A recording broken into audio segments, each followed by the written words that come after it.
let's get started. Anthony, introduce yourself to our newer guests. I will post this on Facebook because something is not going on. Something's wrong with it. That's okay. Let's roll with it. All right. Guys, what's going on? Anthony Angelillo, branch manager of 386 Miami Shores, CEO, founder of Tag Team Nation. And I've been doing this business now for about 18 years now. And I'm very proud to say that I was nominated top originator in Miami. You won. You won too on the same day for Yahoo. Yeah, that's pretty cool. Something else, but yeah. So you top loan officer in Miami for 2020. Whoop, whoop. Yes. That's awesome. Congratulations. Good job, Anthony. Thank you, Ken. It's really my team and the operations that we have, and lo and behold, hopefully, God willing, everything goes well with the underwriter that we're about to recruit. So things are moving in the right direction, and it's hard. It's a hard battle up this hill, but it's a tough business. This week tough. Was tough. We both had a tough week this week. Let's just put it this way. We had to do damage control ourselves. We had to take over some situations, take over some personalities, take over some angry people, but we put them down, brought them down, and we got the deals closed. So that's the most important. So that's it. Yeah, everyone that knows me and knows Melinda and I do lending, and we do it very well. And damage control is I think episode 27 now we're on. So it's slow. I let you keep track because I'm bad with numbers. I don't even remember how old I am. I think I'm in my mid-30s, but I don't know. That's about it. So that's it. That's all I know. But so hi everyone, Melinda Grimaldi. I'm a real estate talent attorney, and I love this part of my job. Doing damage control with Anthony has turned into a really fun thing. We've kept it pretty organized and streamlined, so it's not too stressful. And we have some great content. We have content lined up for the rest of the year. But a little bit about us: we've been in business for almost 11 years now, closing deals and helping agents grow their business one step at a time, one class at a time, one contract offer review at a time. So we're happy to bring damage control to you guys. Damage control was a creation. It's a year now, right? I would say it's been a year ago that we created it in February, but we birthed the idea about a year ago or so when we sat down for coffee, and we decided, we should do something virtual. These in-person events take a long time, but also it gives people access to have questions and present ideas and do something on a more recurring basis. So that was the first idea. And here we are today, episode 27, talking about how to review offers like a top producer. So it's super, super exciting. It's a super important topic. And so damage control, we talk about contracts, loans, closings, title, sales, business, marketing strategies. We bring in other top producers to give you some of their things that they've learned and share the knowledge with you guys. So we're just trying to bring as much valuable content as we can to you guys to help grow your businesses. So without further ado, let's get started. We went through a lot last episode. So if you weren't here on the last episode, we were reviewing the actual DUs and different types of approval letters. And Anthony's going to do a quick little recap for you guys. Very quickly. So we talked about approval. Very quickly, because you took up all the time last time. So I didn't get to talk about my contract. I'm going to do this as fast as possible. Anyone that knows. But don't go too fast. Don't go too fast because some people weren't there. So just go over the 5 biggest takeaways that you think you had from that Zoom. Okay. But they could always go back. They're recorded, guys. So if you missed it, you could always go watch it in further detail. Right. So I just had a contract get executed. We didn't send a DU because I basically specified to the listing agent the DU was ran 4 times. So if they were worried about this, I could send the previous one because the contract was for $335. The one that we sent prior to that was for $334. So it was $1,000 off. So I physically called the listing agent and said, hey, normally we don't want to keep running DU.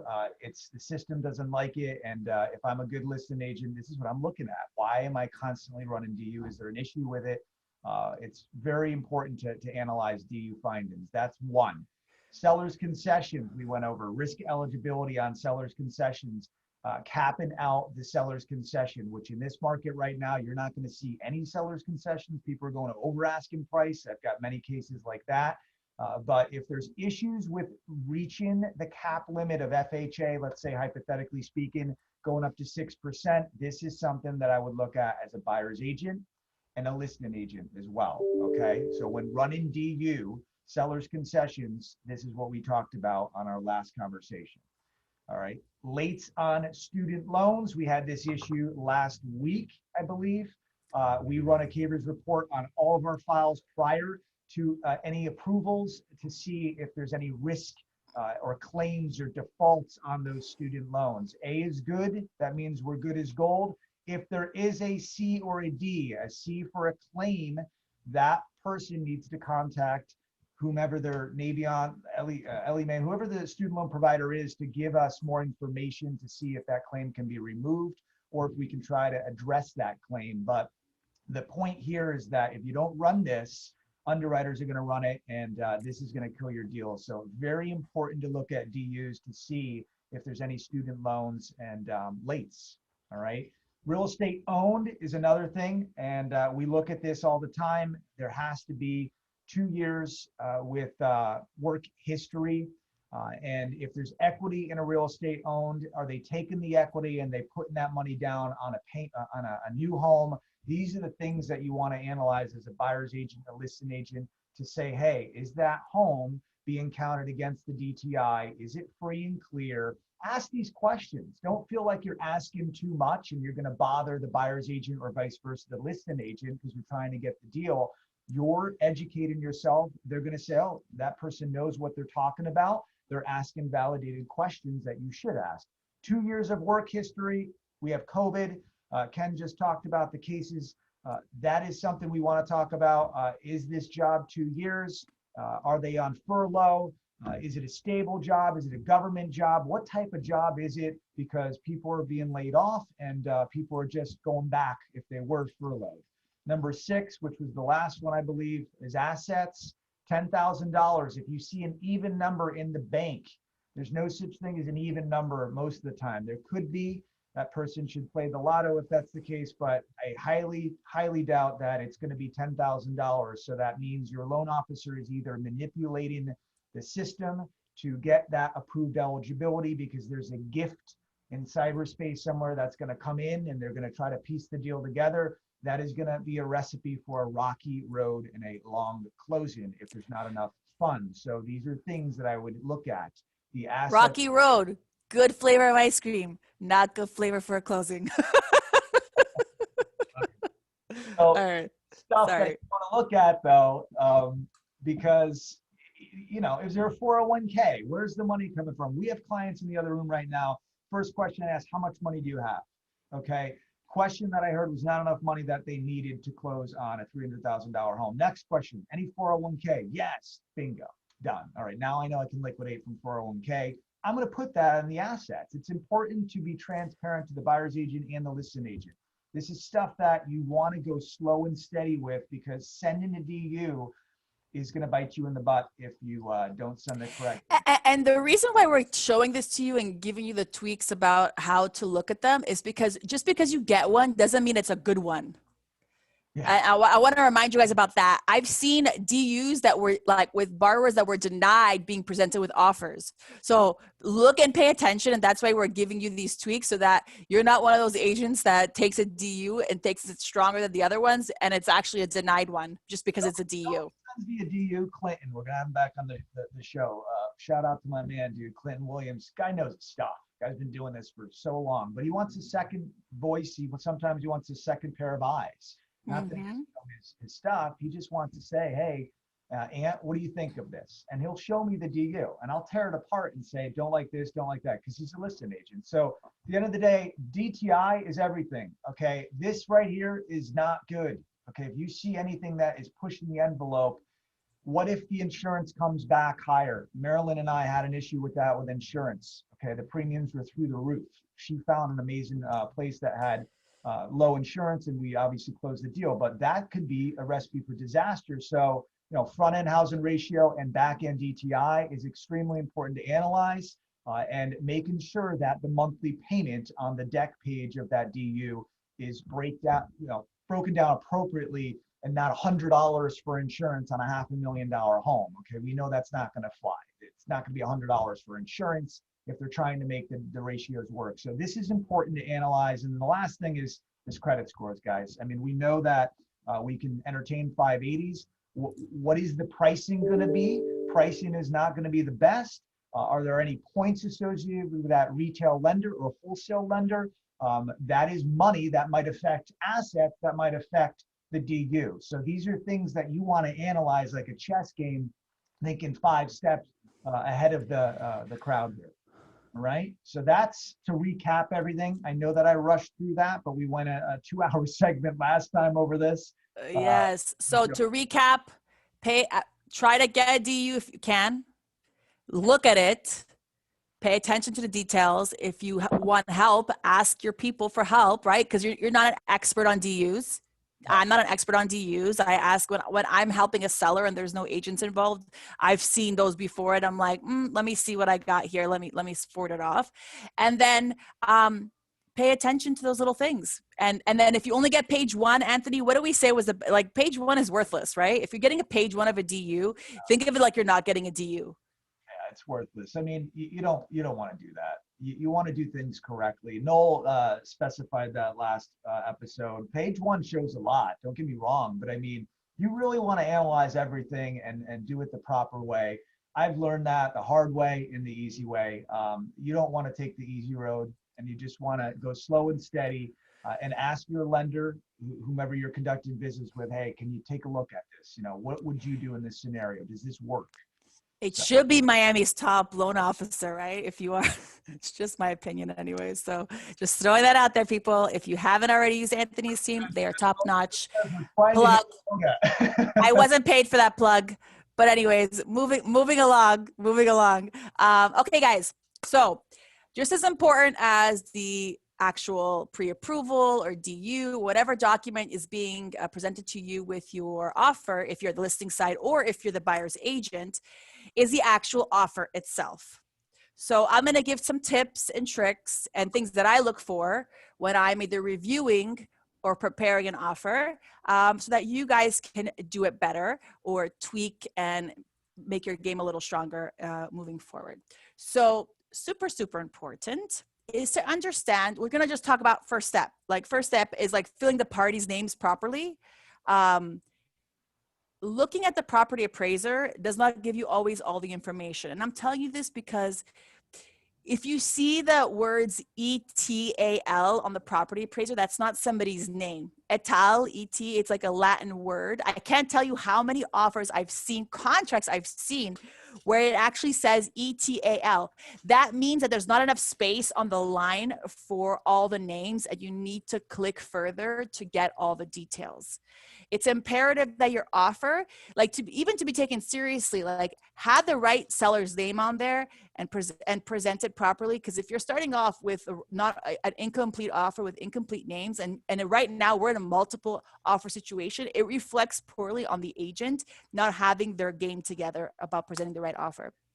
I know specifically when I'm helping agents review offers from others, we look to see who's this agent that we're dealing with. Is this someone who's on top of their game or not? So you want to present yourself in the position that you have your stuff together. Okay, so just look at if you're not sure, just, there's plenty of people, you could always message me, text me, email us. We'll always help guide you through getting the right information there.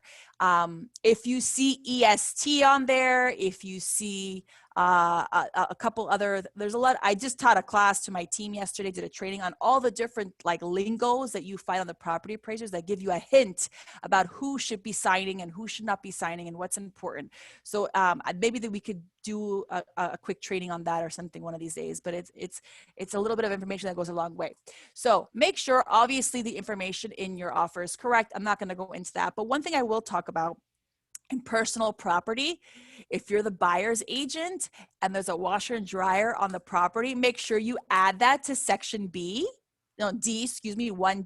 because they do not list washer dryer there.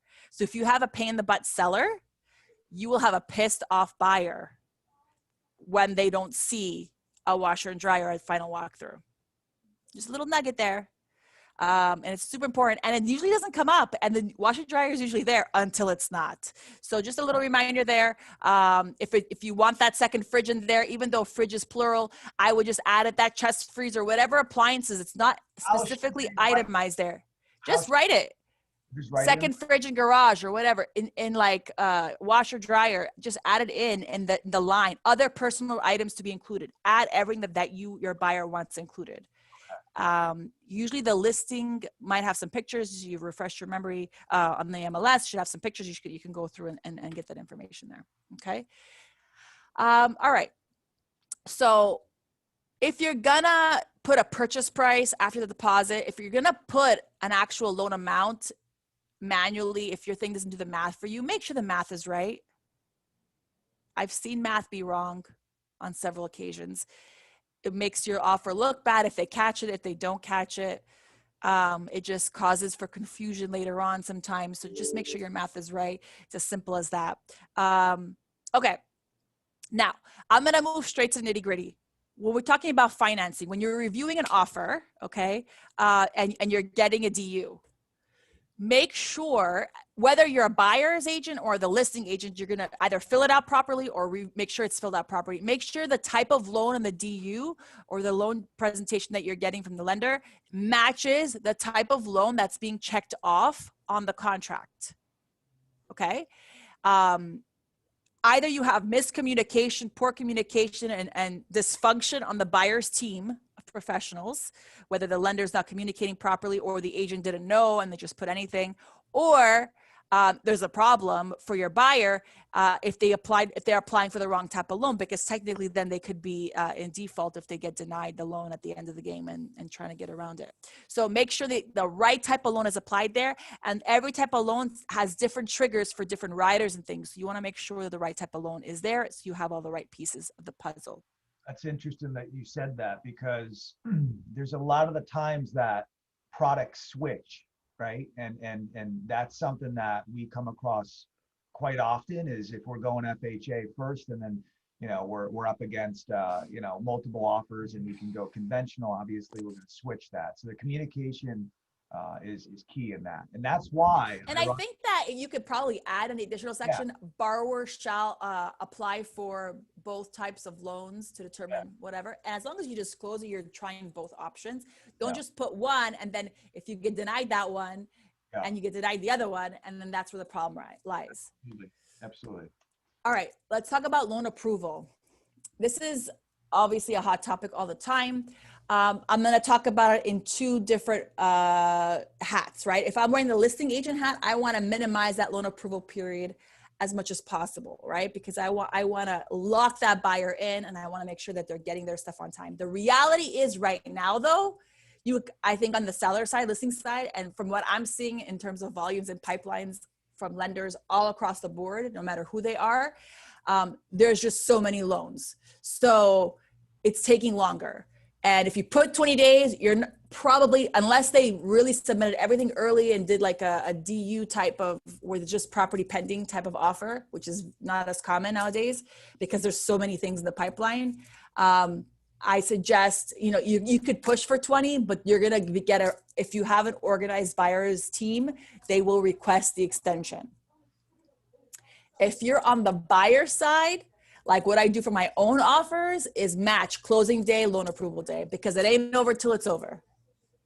And then you risk your deposit. So making the match, and then you'll see what comes in between. At the end of the day, it's all about how you request the extension for that. And if you have the match and you're requesting the extension because your loan's not ready, then ask for the extension of the loan approval period, okay? So I'm just talking about filling out the offer though, when you're looking at it and you're reviewing it. If you see 45 days, right now, I wouldn't be too concerned, but you could always, if you want to really lock somebody in, that's how you would counter offer and minimize the amount of days that they have for the loan. Okay, moving along. I get this question all the time. So here, I'm in Broward. I do a lot of Broward, Dade. I do some Palm Beach. and I do all over the state. So the custom is different about who pays title insurance throughout the state, depending on where you are. Being familiar with the custom is important, because if you make your buyer pay title when they sell and then buy, it's like they're gonna feel like, well, why didn't my seller pay for it on the flip side? You know, they're gonna pay attention to that. So pay attention to the custom. In Miami-Dade Broward, we have a split of costs, whereas Palm Beach, it's seller chooses, seller pays. And then everywhere else, it's a mishmash. A lot of Florida is seller chooses, seller pays, but there are some other exceptions to that. So understanding the custom, and if you're not sure, ask a professional in that area for what the custom is so that you're properly documenting that.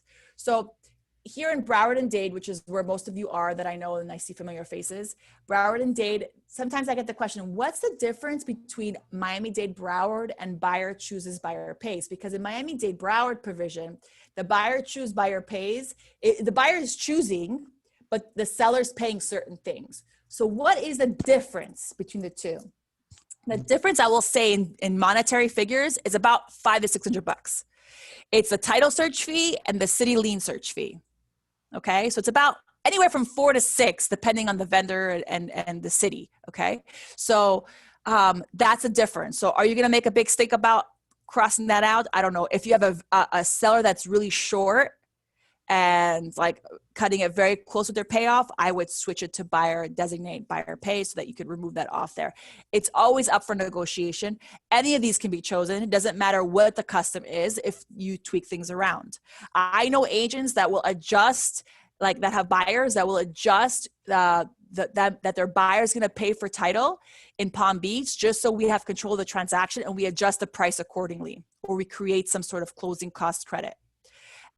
Sometimes that works, sometimes that doesn't, depending on who you're dealing with, but it keeps control for your buyer, because I do know it makes it difficult sometimes to really be in the loop when the seller's team is choosing the title company.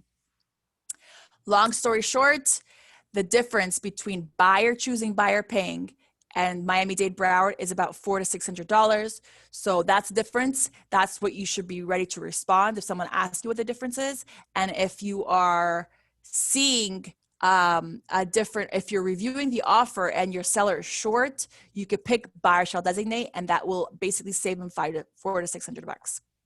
Okay. Melinda, I have a quick question. Noel here. Sure. I get this every now and then. I know the answer, but explain the difference between an owner's policy and a lender's policy. And when's it a good time to waive that or not get an owner's policy or what have you? I get that every now and then. People are confused about that. So you can't get a loan without a lender's policy, pretty much. Most of you should know that. But in case you didn't, you can't get a loan without a loan policy. The borrower is paying for that. And then we have on the flip side, it's highly recommended, but not required to have an owner policy. It's super important to have an owner policy. It'll save you on a refinance. It'll save you when you sell, because if there's an issue that happens, sometimes it's like the littlest thing, like a marital status was missing, or there's like little tweaks that it could be a typographical error. And with a prior policy, you can relieve yourself of so many headaches. So they basically will say, like, I will accept a prior policy to fix an issue. And it's super critical to have that, that asset there. The difference in price is very minimal, because when you're adding an owner policy, they don't double the risk factor, because the total amount of coverage is the total purchase price, and then the loan amount versus the purchase price is the spread, is what the pricing is for the owner policy. So it's a super important tool to have. Don't ever tell a client not to get it, because then they'll come back and say, you told me not to get it. It's super important. And like no deal is done without it, really. When they do, I've had like one in the last year. It was like a disaster. Having them, Anthony knows what I'm talking about, where like they decline title insurance. I'm like, okay, well, if you decline title insurance, you got to sign this hold harmless for me to close, because this is crazy. Yeah, but that's just title insurance in a nutshell.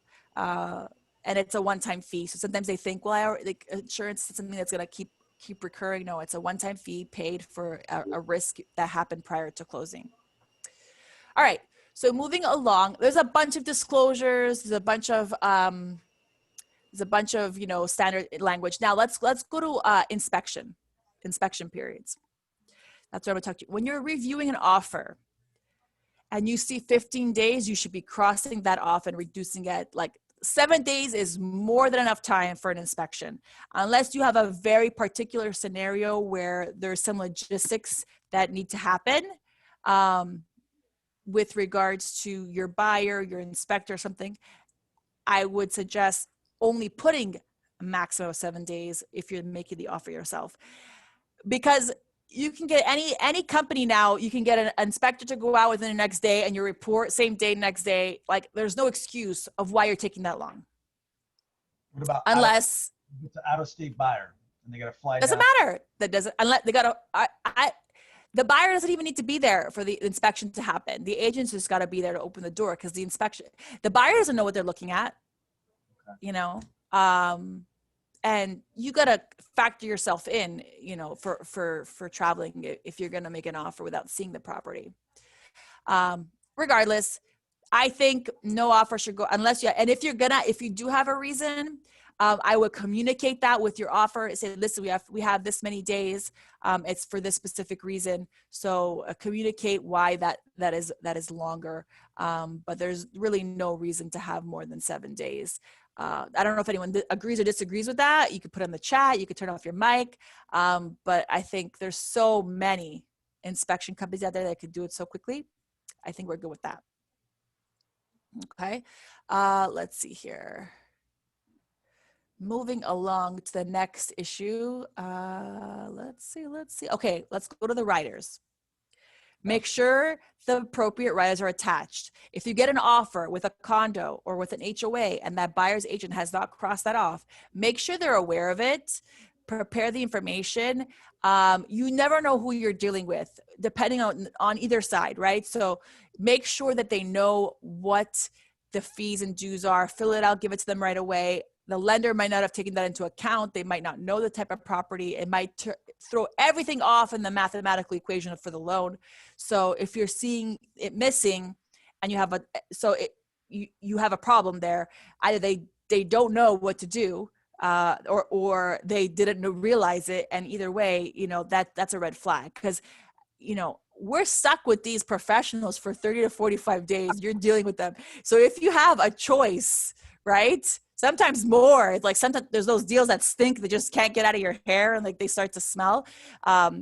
Those are the worst. I just closed one, a couple this week. They're like, thank God they're gone. But you're dealing with these people. And if you're in a multiple offer situation and you have several with the same price, or you get them at the same price. So when you're comparing apples to apples, an agent that has their stuff together, you already tell you're going to be 10 steps ahead. I would say definitely be a nice person, because that goes a long way too. I've seen people like, oh, this person is so terrible to deal with. I'm not going to take their offer. So your reputation in the industry, especially now in getting your offers accepted, is really important as well. Okay. So making sure that condo HOA riders are there, super important. If it's an FHA or VA, checking off that financing contingency. Let's talk about the appraisal contingency. This is one that I see a lot of back and forth with. I think right now, as long, you know, there could be, because it's a competitive market and people are maybe paying over asking price, there might be an appraisal issue. Have you been seeing that, Anthony? I have a deal right now that I recommended, and the agent's like, thank you so much for helping me out. I recommended her going over asking price, and it appraised. But there was a badass house, beautiful, beautiful home.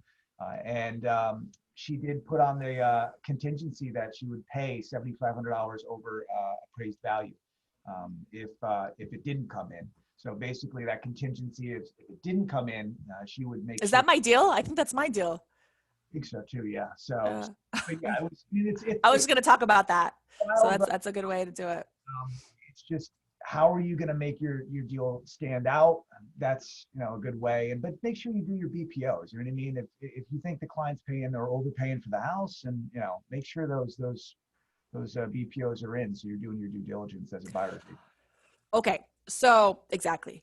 Last year, I'm going to give you my advice on appraisals last year, and then we'll tweak it a little bit and add on to what Anthony said. So last year, I would have said, if you're a buyer's agent, always have an appraisal contingency.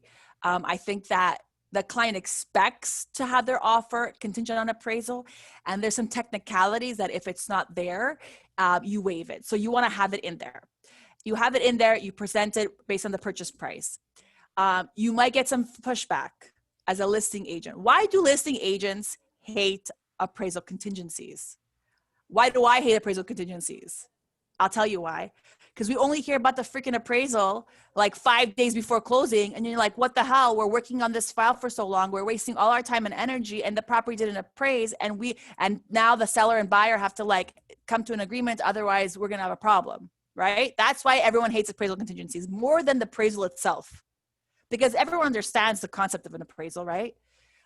So the idea is we want those appraisals done earlier. As a listing agent, you can demand and counter offer on that appraisal contingency for it to be done earlier. Okay. As a buyer's agent, I would say leave it blank and let the seller like mark it up if they want, because let's not put more pressure if we need to, right? On the listing side, I would mark that up and say it's due 10 days before closing. You have a 45-day closing, you just wasted all that time, and then your property doesn't appraise and your seller's going to go hardball on you. What's going to happen then? You have a dead deal. So, and that happens, right? Seller's like, no way. I paid this much for it. I put all this money into it. There's no way. Let's try somebody else. Let's try another offer. Let's try another buyer. So that's how you negotiate an appraisal contingency, is put it to be ordered within the first 10 days. Get your inspection done within the first 5. Once you know inspection is good, get that appraisal paid for. And a lot of times from what I hear is the lender ordered the appraisal, just the borrower didn't pay for it. Right, Anthony? All the time, man. Yeah. Yeah. So as you sign, that's the next thing we do is order the appraisal. Okay. So then that's the key, guys. So making sure your borrowers pay for it quickly once your inspection is done, and be on top of that, with everybody involved. And especially now, because there's so many loans in the pipeline between refinances, and you just get that out early. Let me elaborate on one thing too. Yeah. People are probably thinking about this. In a seller's market right now, what's stronger, conventional or FHA? We know that question, right? But that deal that I was talking about went FHA, and it's the simple communication to the listing agent from the buyer's agent and the lender, and having this collaboration or a Zoom meeting, if you will, to go over the file. That's what I did with this listing agent. A lot of agents and listing agents, they scrutinize FHA, and there's many reasons. Yes, the appraisal sticks for the property 120 days. The FHA case number needs to be transferred. All that yakety yak has nothing to do with, though, if you have a house and the house needs cosmetic, tender, loving care. Okay, that has nothing to do with it. If the windows are cracked, that's an issue. Okay, if there's not a fence around the pool, that's an issue. If there's not a 4-burner stove, that's an issue. But when a listing agent calls me and says, I can't take FHA because it's just going to be different than a conventional, that's like saying I'm Italian. I'm different because I'm Italian. It's just an asinine remark, in all due respect, but you really need to be careful, because if you're qualified only FHA and you can't go conventional, it's going to be hard to get that bid accepted. But the communication, like Melinda's talking about, that is key. It's key and it's deadly. So just wanted to elaborate on that. Awesome. Okay. So now we talked about last year advice. Now let's how does that impact today? Today, people are paying above asking price. So technically that could maybe impact the appraisal, right? Because if you have appraisal contingency and you're paying above asking price, or your seller knows that maybe you won't appraise, right? But they're getting higher bid, so they don't want to accept. So one of the ways to counter offer or counter that appraisal contingency is saying that you putting clauses in there that the buyer will pay a certain amount above appraisal price. Obviously they have to have the extra cash for that. But yeah. So what were you saying, Anthony? It doesn't appraise. If it doesn't appraise, exactly. They agree on the purchase price of what they went in on. Exactly. So, and there could be a sliding scale. I'll talk about additional terms in a little bit, but just be careful with additional terms and make sure you're super clear when preparing them. But that's a way to deal with the appraisal contingency. Oh, we have a question here from Chicago. Is that Chicago the city or Chicago the name? I know. Question, Mike? Another question in the chat, Anthony, how does a lender overcome the requirement a new cement roof needing replacement and 3-month waiting period to receive roof tile material? 3-month waiting period to receive roof tile material. Elaborate on that, Chicago. What we don't have. I think what the question is sometimes the materials are backlogged, like the tiles for the roof. I know that happened for my parents when they got their new roof done. The tiles were a little delayed. So what happens is the roof in the FHA scenario where the roof is being replaced to comply. I can't hear you. We have this right now. You can't hear me? Now we can. Right. We have this right now. The roof needs to be repaired, period. That situation is extremely unique. You need a roof cert. You can't get a roof cert until you have it repaired. If they're backlogged, that's wild. But talking about new roof, I think it will be the same thing, right? It's got to be completed. It has to be completed because insurance reasons, and not only that, you're not going to get a clear to close on that. There's not going to be an escrow holdback if that's what he's thinking or she's thinking. That's complicated. Well, recently, actually this week, we just closed on, it was my seller, and we closed and they were about to do the roof and they stopped. Yeah, we had that. And they just, because it wasn't like a roof that was going to collapse. So it wasn't an FHA loan though. But they were able to just credit the buyer for the roof. The deposit with the roofing company was transferred over with the roofer. We canceled all the title issues with the notice of commencement and stuff, and they were going to start fresh after closing. But in an FHA scenario, if the roof can wait and just like deal with it afterwards, or adjust the price for it or credit, whatever. If the roof can't wait, then it's going to be a problem. If it's something visible, right? Active leaks or things like that, Anthony, right? That's what they look for in the roof. Let me go over that real quick. Here's another scenario similar. If a listing agent tells a buyer's agent the roof needs repair, don't put that in a contract. If you've got a guy and if the buyer's cool with it, saying I'm a handyman or a contractor, that's nothing, I can do that with my eyes closed. Okay, buyer's agreeing on that. So I'm not putting that in a contract. But if I have an appraiser go out there and there's a stain in the kitchen ceiling, right, that's going to stiff the underwriter to call for a roof cert right there. So if I'm a listing agent and everyone's kosher with everything on the fact that the person is going to repair it afterwards, then make sure as a listing agent that buyer or that seller, make sure they paint or they repair it to some sort of extent. So that way it's insurable and you can take care of it. And if there's a hole in the ceiling, that's a different story. But I'm talking cosmetic, and this scenario, backlogged material, that's trouble, man.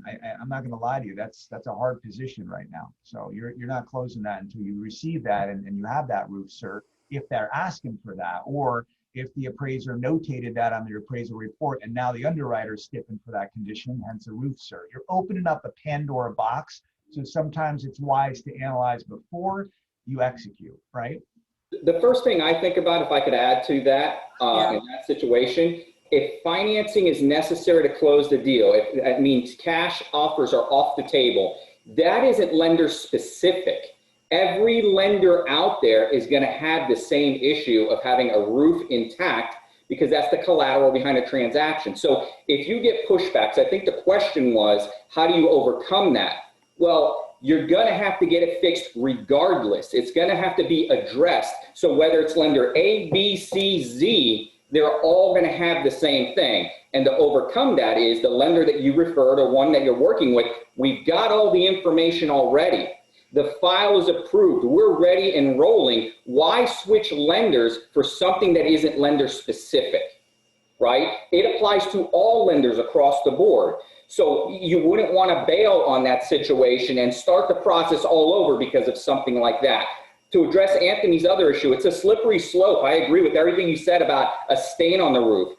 What I've had situations with is, look, you don't want to pull the wool over anybody's eyes. You want an inspection to be done. You want to make sure the integrity of that roof is there. So make sure, yes, you put a Band-Aid as long as all the parties are aware that it's not a major roof issue. Paint that roof ceiling so you don't throw up any red flags to an appraiser. If they see that, you've got major issues. But make sure buyer, seller, everybody's aware that it's not a major issue to a roof, because you don't want an unhappy buyer after the fact saying, holy cow, I had a roof that was painted, I got the wool pulled over my eyes. What an ugly situation. So that's what I would say. Just the communication is key, but to overcome that other issue with that 3-month backlog, that is not lender specific. Everybody's dealing with the same thing, and just stay the course with the lender that has all the information so you can push forward and get the roof fixed. Everybody's going to deal with the same deal.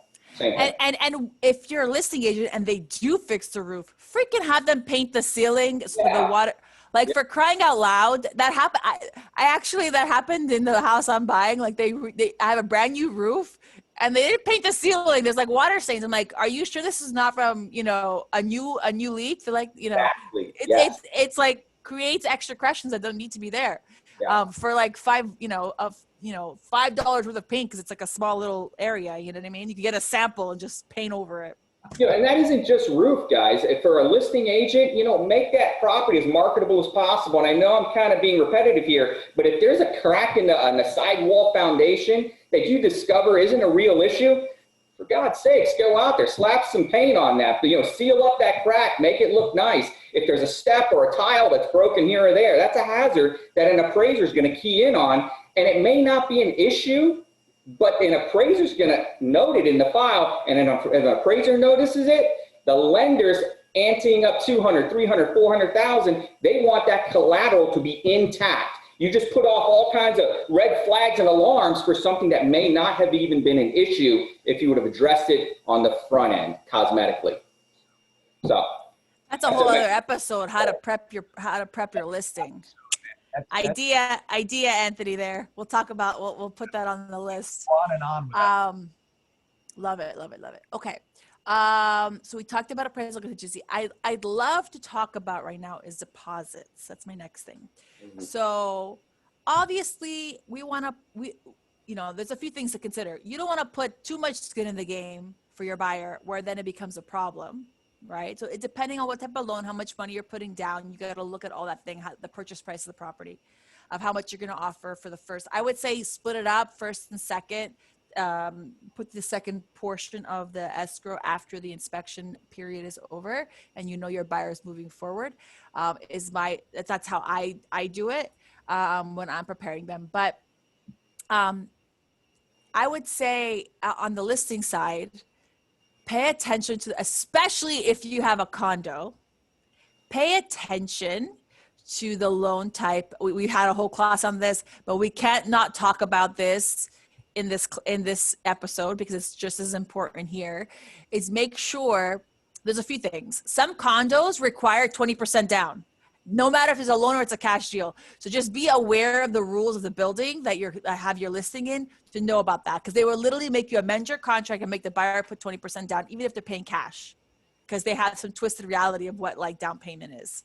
Okay, so that's number one. Number two, if the buyer's going to have a loan, you have to understand the building and what type of loans are applicable for that building, because there's nothing worse for you and your buyer to only find out 2 days before closing, because that's when you're going to find out, because you don't get those freaking HOA questionnaires to like 2 days before closing, and they just drive you that drives me absolutely insane that when that happens, and it's going to happen. You should have known it was going to happen because you should have the building that your listing is in.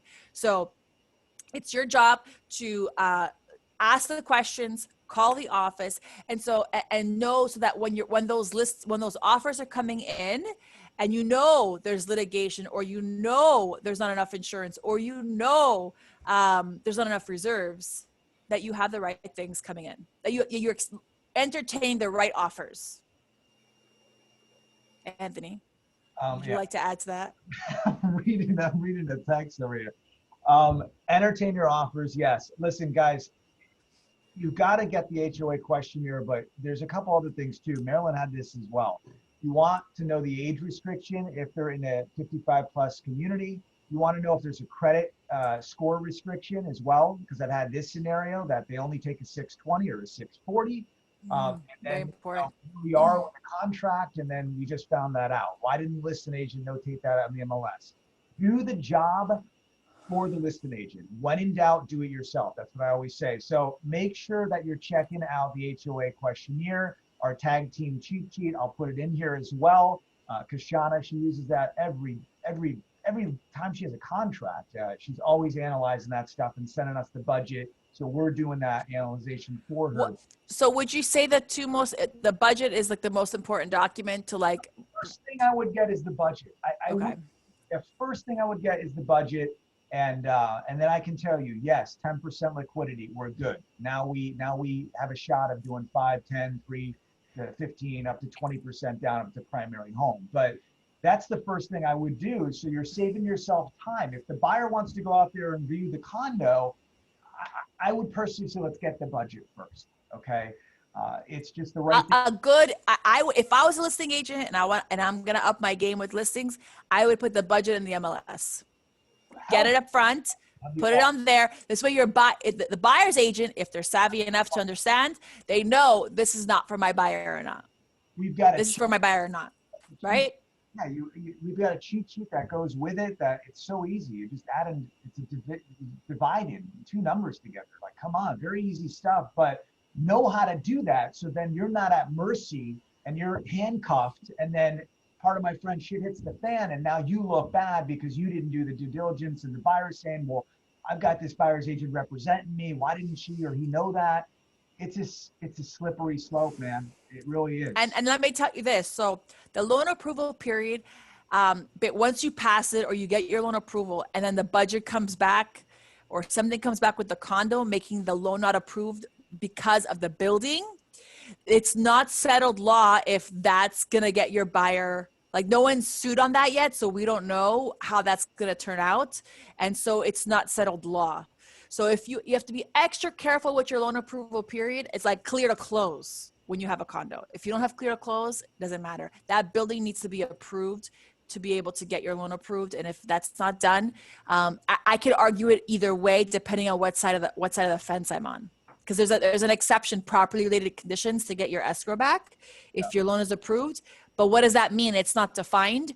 And I know at the Florida bar meetings, we were talking about this. And if in fact the condo building approval for the loan is something that is part of that definition or not. So there is no answer to that. So that's why it's even more important to get your information up front as a buyer's agent to know. And then when you see on a listing like cash offers only, like, don't try to force that so much sometimes, because there's a reason why that's there. You could definitely give the call to the listing agent, but they're going to it's either not insured, there's some pretty bad litigation, or there's certain things like that happen.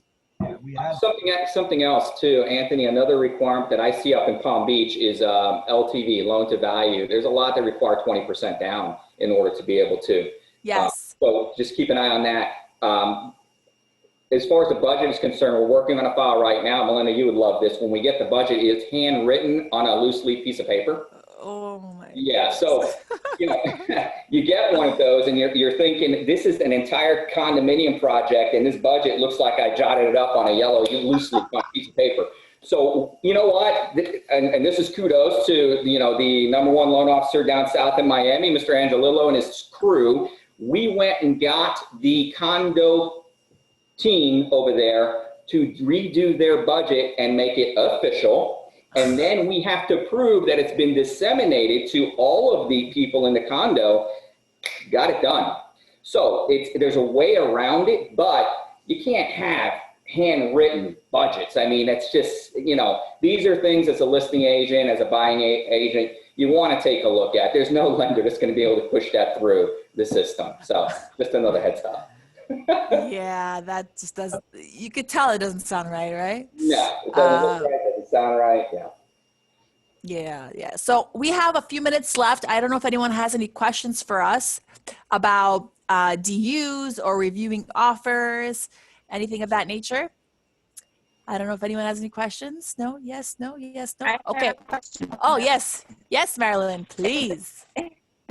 In the contract, I went to a contract class and they said in the financing, paragraph 8, subsection 7, it says if loan approval has been obtained, there's an appraisal contingency built So into I that. can't, Hear you. I can't hear you. Maybe you could type the question. Hear You're me? like, Yeah. you're now- breaking. Let's try again. Can you hear me now? Hello? You're breaking up a lot, but I think you're asking about the appraisal contingency in the loan approval period. Is that what, hello? We lost her. Yeah, bad connection. What was the question? I something about appraisal contingencies, but I didn't hear her, so I'm not sure. Questions, guys? Catch me later. Can you direct us to all the FHA approved buildings? Anthony, do you have a list? Do you guys have a list? Get a list out. If you guys want that, I will email you guys the list. We have a list that goes out of all the approved budgets and all of that. And it's awesome. PureMG offers that, and kudos to the condo team. And they send it out every single month. So I send it to multiple agents. If you guys want that, just ask. And if the website too, that's not going to be really updated though. So, you know, it depends, but ours is updated in the Tri-County area. That's awesome. Why don't we send it out as to our subscribers I will. as a resource to them? I love that. So a few more things. I'm going to put 2 more little tidbits here about preparing an offer or reviewing an offer. The as-is offer has numbers along the left-hand side, and some of them are starred. If they're starred, that means there's something to be filled out, checked off, or added on that line. So if you're reviewing or you're reviewing your offer or reviewing what you prepared, double check that all those lines are in there. Okay, and then I don't like to leave things blank. Even if I'm going to stay with the default, I prefer to handwrite it in. It's easier to pinpoint if there's a counteroffer there or something that's trying to be, you know, we live in a part of town that sometimes people will try to sneak things in or do little things. This way, if you fill it in, you're able to get the information out there and without it being adjusted later on or it's done. Okay. So with that, that's a wrap, guys. Marilyn's back. Marilyn. 119, she said. What about line 119? Let me look at it. What's the question? See if it works now, Marilyn. Can you hear me now? It's a little fuzzy. So we'll just for audio purposes, we'll talk about it later. Give me a buzz, and I'm happy to walk you through your question. And we'll add it if we think, you know, depending on the question, we can even add it to the to our after show notes and stuff like that. The approved list, the tag team cheat sheet, condo cheat sheet, and the formula. The formula is key for you guys. If you ever need us to look up the condo, let me know. Okay, I have a whole team, so we can do that in 2 seconds. Just email us and say, hey, how about this place? How about that place? All right. Awesome. All right, guys. Well, it was an awesome episode. I hope you guys found some good nuggets to take home and when you're working on your deals. And of course, if you have any questions, you know how to find us. Make it an amazing day. Thank you. Adios.